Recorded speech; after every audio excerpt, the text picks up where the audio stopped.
Hello, welcome to DI solutions Zakya tutorial. ഈ video നമ്മൾ നോക്കാൻ പോകുന്നത് ഒരു സാക്കിയയിൽ ഇൻവോയ്സ് ടെംപ്ലേറ്റ് എങ്ങനെ എഡിറ്റ് ചെയ്യാമെന്നാണ്. ഇതിനുവേണ്ടി സാക്കി ഓപ്പൺ ചെയ്ത് കഴിഞ്ഞാൽ സെറ്റിങ്സ് എടുക്കുക, ടെംപ്ലേറ്റ്സ്, ഇൻവോയ്സ് എടുത്തു കഴിഞ്ഞാൽ നമുക്ക് 21 ടൈപ്പ് ഓഫ് ഇൻവോയ്സ് നമുക്ക് വരുന്നുണ്ട്. അതിൽ റീറ്റെയിൽ ഇൻവോയ്സ് വരുന്നത് 4 എണ്ണമാണ്. അപ്പോൾ ഈ ഒരു ഇൻവോയ്സ് നമുക്ക് എഡിറ്റ് ചെയ്ത് നോക്കാം.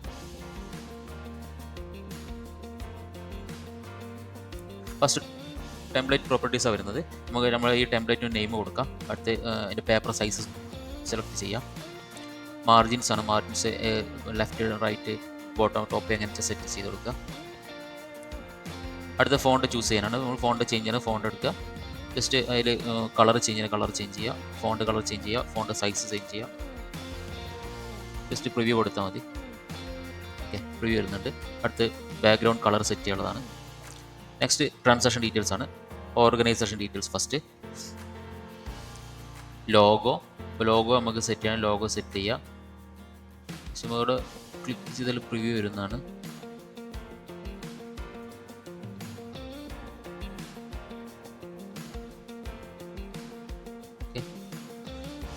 അടുത്ത നെയിം കാണിക്കാൻ നെയിം,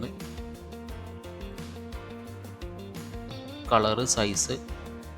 അടുത്തത് നമുക്ക് നമ്മളെ അഡ്രസ്സിൻ്റെ ആ വ്യൂ ചേഞ്ച് ചെയ്യണമെന്നുണ്ടെങ്കിൽ, അതിൻ്റെ സ്റ്റെപ്പ് ചേഞ്ച് ചെയ്യണമെങ്കിൽ ഇവിടെ കോൺഫിഗറേഷൻ കൊടുത്തിട്ട് ഇതിൽ ചേഞ്ച് ചെയ്തു എങ്ങനെ വേണ്ടത് ചേഞ്ച് എടുത്തിട്ട് പ്രിവ്യൂ കൊടുത്താൽ നമുക്ക് കാണാൻ പറ്റും എങ്ങനെ വരിക എന്നുള്ളത്. ഓക്കെ, അടുത്ത കസ്റ്റമർ ഡീറ്റെയിൽസ് ആണ്. സെയിം നേരത്തെ പറഞ്ഞ നെയിം, ഫോണ്ട്, കളറ്, സൈസ്. അപ്പോൾ കസ്റ്റമറുടെ നെയിം ഈ ഇൻവോയ്സിൽ വരുന്നുണ്ടെങ്കിൽ ബില്ല് ടു എന്നുള്ളത് എനേബിൾ ചെയ്ത് കൊടുക്കുക. ഷിപ്പ് ടു എനേബിൾ ചെയ്താൽ ഷിപ്പ് ടു വരും. ജസ്റ്റ് പ്രിവ്യൂ നോക്കാം. ഇതുപോലെ വരും നമുക്ക്. ഓക്കെ, അടുത്ത ഡോക്യുമെൻറ്റ് ഡീറ്റെയിൽസാണ് വരുന്നത്. ഡോക്യുമെൻറ്റ് ഡീറ്റെയിൽസിൽ ഫസ്റ്റ് ടാക്സ് ഇൻവോയ്സ് എഴുതിയത് ഇത് എഡിറ്റ് ചെയ്യണം, നമുക്ക് എഡിറ്റ് ചെയ്യാം. അതിൻ്റെ size, colours, phone number, number field വരുന്നത്, date, terms and conditions add ചെയ്യാം.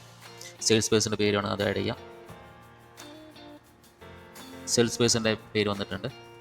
അടുത്ത ടേബിളാണ് വരുന്നത്. ടേബിളിൽ ഫസ്റ്റ് ലൈൻ ഐറ്റം നമ്പർ, ഐറ്റംസിൻ്റെ സൈസ്, വിഡ്ത്ത് വരുന്നത്, ഐറ്റംസ് ആണോ എന്താ നെയിം അവിടെ ഡിസ്പ്ലേ വേണ്ടത് അതോടെ കൊടുക്കാം. ഡിസ്ക്രിപ്ഷൻ വേണം ടിക്ക് ചെയ്ത് കൊടുക്കാം. ഓക്കെ, അടുത്ത ക്വാണ്ടിറ്റിയാണ്. Quantity HSN code, rate, tax ഒക്കെ എനേബിൾ ചെയ്യണം, ടാക്സ് എനേബിൾ ചെയ്ത് കൊടുക്കാം. ഡിസ്കൗണ്ട് എനേബിൾ ചെയ്ത് കൊടുക്കാം. നമുക്കെല്ലാം ഇത് പ്രിവ്യൂ നോക്കാം. ജസ്റ്റ് അല്ലേ, ഡിസ്കൗണ്ട് വന്നിട്ടുണ്ട്, ടാക്സ് വന്നിട്ടുണ്ട്.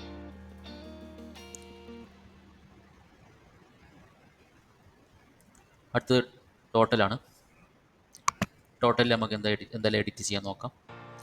സബ് ടോട്ടൽ, അതിൽ നമുക്ക് സബ് ടോട്ടൽ ചേഞ്ച് ചെയ്യണമെങ്കിൽ ഇവിടെ ജസ്റ്റ് ക്ലിക്ക് ചെയ്തിട്ട് ചേഞ്ച് ചെയ്യാൻ പറ്റും. Shipping charges, discount.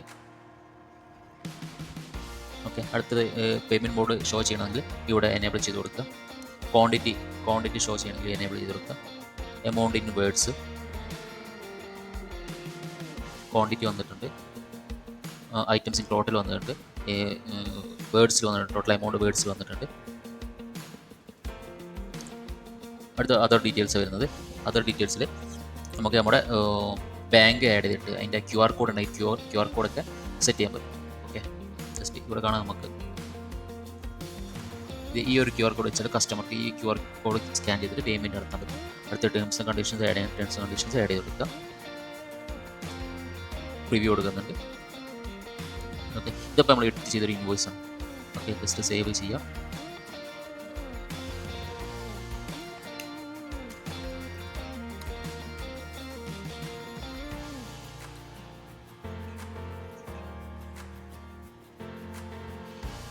ഇപ്പോൾ നമ്മൾ എഡിറ്റ് ചെയ്ത ആ ഒരു ഇൻവോയ്സ് ആണിത്. ഇത് സെറ്റ് ആസ് ഡിഫാൾട്ട് കൊടുക്കുക. അപ്പോൾ നമ്മൾ എഡിറ്റ് ചെയ്ത ആ ഒരു ഇൻവോയ്സ് ആണ് നമ്മൾ ഡിഫാൾട്ടായിട്ട് ചെയ്ത് വെച്ചിട്ടുള്ളത്. Okay, thank you.